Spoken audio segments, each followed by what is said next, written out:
Assalamualaikum warahmatullahi wabarakatuh. Perkenalkan, nama saya Mutmainah dengan stambuk A5012174 kelas B, mata kuliah Filsafat Pendidikan.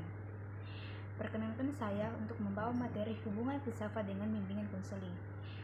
Pada dasarnya, filsafat ini mempelajari beberapa hal tentang manusia, alam, secara keutuhan dan universal.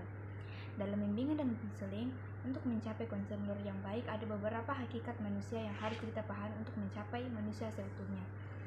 Adapun pengertian tentang filsafat dari bahasa Yunani filosofia atau ethos atau cinta, sedangkan sophia artinya kebijaksanaan. Beberapa pengertian filsafat menurut para ahli: Plato, Aristoteles, Al-Farabi, Humberto, Immanuel Kant, Leibniz, Hasbul Bakri, Silum pribadi. Menurut Plato, filsafat adalah ilmu pengetahuan yang berusaha mencapai kebenaran yang asli, karena kebenaran yang mutlak ada di tangan Tuhan. Menurut Aristoteles, filsafat adalah ilmu pengetahuan yang meliputi kebenaran yang di dalamnya terkandung ilmu-ilmu metafisika, logika, retorika, etika, politik, sosial, budaya, dan estetika. Menurut Al-Farabi, filsafat adalah pengetahuan tentang yang ada menurut hakikat yang sebenarnya.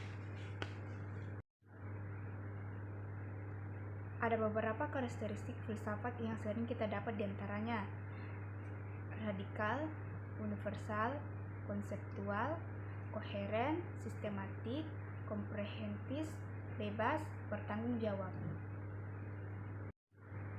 Sedangkan fungsi filsafat bagi bimbingan konseling itu sendiri yaitu setiap manusia harus mengambil keputusan atau tindakan.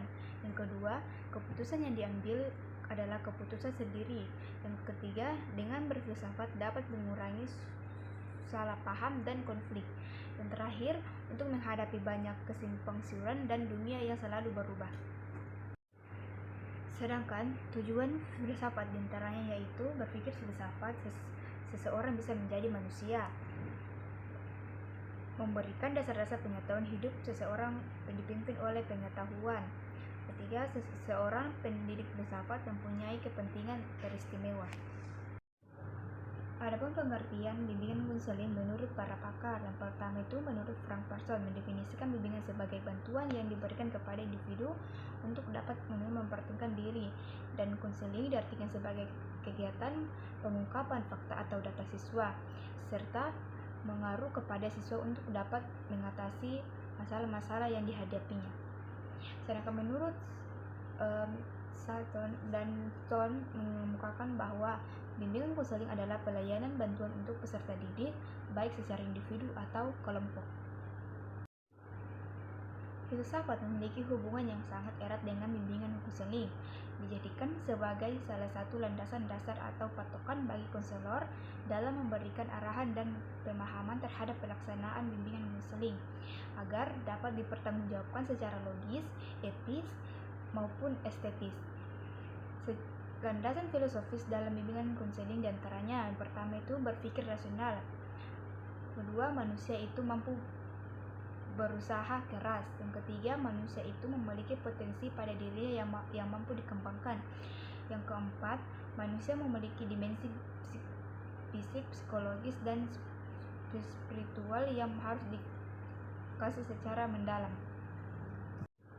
Manusia itu bebas merdeka, manusia itu positif, atau apapun yang dilakukan itu positif. Dalam bimbingan konseling ada prinsip yang akan kita dapati. Yang pertama itu objective viewing. Dalam hal ini, konselor membantu klien agar memperoleh suatu perspektif tentang masalah khusus dialaminya. Kedua itu dekonselor. Dalam hal ini, dekonselor harus merasa puas dalam membantu klien mengatasi masalahnya. Jadi, pada dasarnya, filsafat merupakan landasan bimbingan konseling dalam mencapai hakikat manusia menjadi manusia seutuhnya.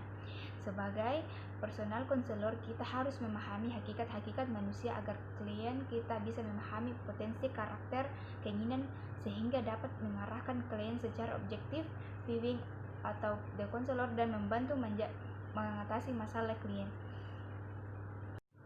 Sekian pemaparan materi yang saya sempat bawakan kali ini.